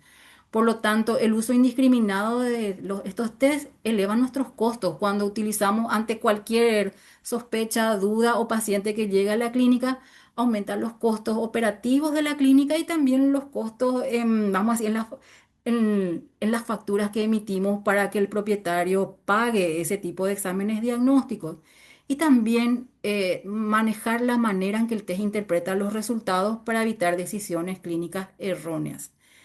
En cuanto a nosotros, médicos veterinarios, que tenemos la posibilidad de acceder a este tipo de exámenes diagnósticos, tenemos que tener conocimiento de la manera en que tenemos que manipular cada uno de los componentes de estos análisis de diagnóstico rápido, entender qué tipo de muestra es necesaria en cuanto a calidad y a cantidad de material a ser utilizado y por último, las limitaciones del test a la hora de interpretar los resultados. Cuando son resultados negativos, dudosos o cuando el test está fallado y debe ser descartado como alternativa diagnóstica para ver otra posibilidad de utilización que complemente la información que nosotros necesitemos para llegar a conclusiones mucho más objetivas para nuestros pacientes. Y en ese caso, vemos que cada uno de los componentes que tenemos como herramienta de trabajo o nos fortalecen la información que tenemos o nos ayudan a encaminar vamos a decir, la terapia hacia otros horizontes, ya sea porque estamos descartando al agente causal o le estamos encontrando a un patógeno específico que lleva a una decisión terapéutica mucho más certera o severa y a decisiones que tienen un impacto a nivel de lo que es la salud del paciente, vamos a decir, del entorno en donde este paciente se encuentra y lo que es el impacto de nuestra profesión médica veterinaria a nivel ambiental. Y con eso yo llego hasta aquí con esta disertación. No sé si tienen alguna duda o le paso la palabra al doctor Daniel. Sí, está ahí. Muchísimas gracias, doctora. Sí, justamente en este momento abrimos el espacio para preguntas, para que todos puedan formular, puedan un poquito profundizar en los temas tratados, aprovechar al máximo en esta oportunidad con la doctora Norma. Tenemos una pregunta de la Sí. doctora Etel Luján que nos consulta. Doctora Norma, ¿usted cree que los probióticos resuelven toda esta complicación en tratamientos y la resistencia a antibióticos? Realmente con el estudio de la microbiota que componen los probióticos, no se sabe exactamente cuáles son los microorganismos que están presentes. En cuanto cada individuo tiene vamos a decir, un paquete de microorganismos que lo identifica como tal. Se habla como ADN propio de cada individuo. Entonces, vamos a decir, los probióticos y los prebióticos no tendrían una respuesta favorable a la hora de reducir la posibilidad de la aparición de resistencia antimicrobiana, porque se debe conocer específicamente cada uno de los microorganismos que componen a ese probiótico o prebiótico que está ahí. Tiene Perfecto, una muchísimas. ayuda a largo plazo, pero no específica, vamos a decir, para la terapia que estamos usando. Muchísimas gracias, doctora. La cajita de preguntas sigue abierta, entonces cualquier pregunta, cualquier situación, la seguimos pendiente. Mientras tanto, les voy a dar de una manera muy práctica, muy didáctica, justamente este tema de una herramienta de uso para combatir la resistencia antimicrobiana. Nuevamente, muchísimas gracias, doctora. Regresamos con usted en un momentito. Nosotros como BioGuard estamos ofreciendo al médico veterinario elecciones justamente de antibióticos que sean mucho más rápidas y de manera más inteligente, ¿sí? Más dirigida para que para el tratamiento de los pacientes, como justamente acabamos de ver en la presentación de la doctora. Por lo tanto, tenemos nuestra presentación de nuestro equipo Mini AST, que es el primer analizador veterinario de sustitución de antibióticos disponible acá en el mercado latinoamericano. Nuestro equipo tiene funciones revolucionarias en varios sentidos. Una de ellas es justamente el que tenemos resultados mucho más prontos, entre 6 y hasta 18 horas. Esto permite tener un tratamiento rápido y que sea de confianza. Tenemos doble capacidad de pruebas, ya que podemos hacer dos muestras simultáneamente. Eso amplía muchísimo la capacidad como tal diagnóstica que tenemos de nuestro punto de atención. La precisión es completamente alta, más del 92% en comparación a las pruebas tradicionales, que son las que justamente mencionábamos, estábamos conversando en la charla. Eso nos da un espectro, una amplia gama de diferentes opciones para el uso de tratamientos de antibióticos. Y también nuestro equipo presenta una interpretación completamente automatizada. Eso nos quiere indicar que no puede haber estos procesos de interpretaciones humanas, ¿sí? El equipo netamente nos va a elevar los informes y de esa manera el clínico puede tomar la decisión y optar por el mejor tratamiento en el lugar de acción. Dentro de esto, tenemos diferentes tipos de muestras que son aplicables para nuestro equipo. Dentro de eso, lo que se puede utilizar de manera líquida es una muestra de orina que tiene que ser estéril, que puede ser tomada preferiblemente por cistocéntesis o por sondaje por cateterización, siempre con las consideraciones del caso, ¿sí? En todos los tipos de muestra, lo más importante es la recolección, principalmente, ¿sí? ¿Para qué? Para evitar muestras de agentes aprofíticos, de agentes que no son patógenos, de microbiota que sea normal en la zona de la toma de la muestra. Dentro de las demás muestras podemos tomar hisopados, que pueden ser hisopados fecales, de piel, de oído, de heridas o pus, traqueales, urogenitales, tanto en machos como en hembras, e hisopados oculares, principalmente de las conjuntivas, ¿verdad? El flujo de trabajo de nuestro equipo no es complejo, sin embargo, claro que tiene su técnica y como justamente nos presentaba la doctora Norma, necesitamos que el personal esté altamente capacitado e incluso también el lugar donde se realiza la toma de la muestra y se coloca este tipo de equipos sea específicamente para el manejo de estos procesos. Una vez tomada la muestra, vamos a un paso de preincubación. En la preincubación, el equipo va a demorarse hasta 10 horas para detectar por turbidez de crecimiento del microorganismo, ¿sí? Una vez pase este proceso, lo que va a pasar es el tema de la incubación. Para eso vamos a utilizar este tipo de discos que son de discos de microfluido, en donde vamos a contar con 16 diferentes tipos de antibióticos. Aquí lo que va a pasar es que justamente el equipo va a buscar si es que haya una reacción, una respuesta colorimétrica, y nos va a dar un resultado. Una vez nos dé un resultado de un reporte, dependiendo del disco que estemos utilizando, tendremos lo que es susceptible, resistente o intermedio. Dentro de lo resistente, este antibiótico no sería una buena opción, no detuvo el crecimiento de microorganismos que causaban infección, ¿verdad? Por lo tanto, no es una buena opción de tratamiento. El tema de intermedio, en dosis altas sí funcionó, pero en dosis bajas no funcionó. Por eso se maneja ese término. Por lo tanto, podría funcionar, pero no sería el ideal. El susceptible es el antibiótico completamente ideal, es la buena opción para el tratamiento porque detuvo el crecimiento del microorganismo en todas las concentraciones, ¿sí? Se genera este tipo de reportes y el médico, el clínico veterinario, podría utilizarlo de manera muy oportuna para diferentes procesos. Por ejemplo, en el caso que tenemos actualmente, es de un problema de pus en piel, ¿sí? Dentro de nuestra conclusión, estamos justamente tratando esto y dado que la resistencia a los antibióticos sigue siendo una preocupación mundial creciente, nuestro equipo Mini AST lleva las pruebas AST directamente a la clínica veterinaria, diseñando un análisis rápido y eficiente en el Mini AST. Elimina la necesidad de enviar muestras a un laboratorio mediante el método de microdilución en caldo y, como les comentaba, proporciona resultados de resistente, intermedio o sensible para diferentes 16 tipos de antibióticos en un tiempo prudente que suele ser entre 6 y 18 horas. Esto nos permite además analizar dos muestras simultáneamente. La parte clínica es vital. Nuestro lema justamente es detener la resistencia antimicrobiana, empezando con el mini ST. Les quiero agradecer mucho a todos los doctores que están presentes. Doctora Norma, regresamos con usted. No sé si nos escucha. Estoy aquí, estoy atenta. Muchísimas gracias, doctora. Deme un momentito, a ver si es que hay más preguntas de acá. Sí, tenemos preguntas justamente. Sí. Doctora, nos consulta el doctor Kogi Arias. El uso de productos como N-acetilcisteína para lavados con lesiones con secreciones, ¿cuál es su opinión? Realmente son apoyos a la terapéutica, reducen un poco el acúmulo de exudados y facilitarían vamos a decir, la expulsión de esas secreciones. Entonces, en el momento de iniciar una terapia antimicrobiana, eso genera una mayor absorción del fármaco. Entonces, como apoyo complementario, sí, pero como terapia para reducir vamos a decir, la resistencia antimicrobiana no es tan efectiva. Perfecto, muchísimas gracias, doctora. Tal vez alguien más que tenga alguna consulta, alguna duda. Estamos por finalizar nuestro webinar y sería de muchísima utilidad alguna consulta adicional. Igualmente les invito a que nos puedan seguir en nuestras redes sociales como BioGuard, BioGuard Corporación, BioGuard Latinoamérica, ¿sí? Donde pueden obtener un poco más de información, igualmente por nuestra página web, en nuestras diferentes redes sociales.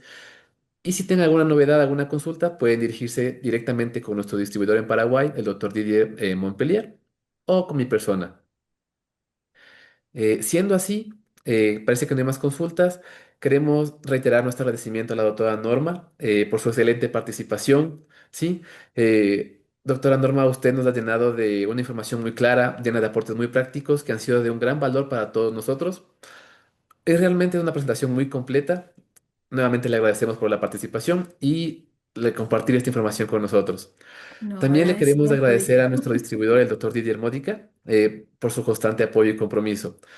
Nuevamente agradecemos a los asistentes por acompañarnos el día de hoy, por su interés y participación activa. Esperamos que este webinar haya sido de gran utilidad y que podamos seguir compartiendo más espacios como este en el futuro.